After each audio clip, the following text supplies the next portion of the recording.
ಮಾಡಿರೋ.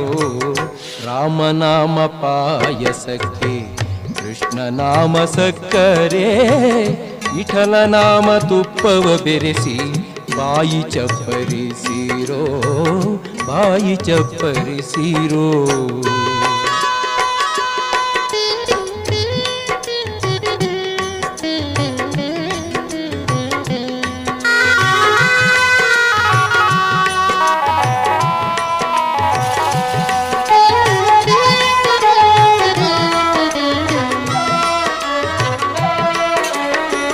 ಹೃದಯವೆಂಬೋ ಮಡಿಕೆಯಲ್ಲಿ ಭಾವವೆಂಬೋ ಹೆಸರು ಇಟ್ಟು, ಹೃದಯವೆಂಬೋ ಮಡಿಕೆಯಲ್ಲಿ ಭಾವವೆಂಬೋ ಹೆಸರು ಇಟ್ಟು, ಬುದ್ಧಿಯಿಂದ ಪಕ್ವವ ಮಾಡಿ ಹರಿವಾಣದಿ ಬಡಿಸಿಕೊಂಡು, ಬುದ್ಧಿಯಿಂದ ಪಕ್ವವ ಮಾಡಿ ಹರಿವಾಣದಿ ಬಡಿಸಿಕೊಂಡು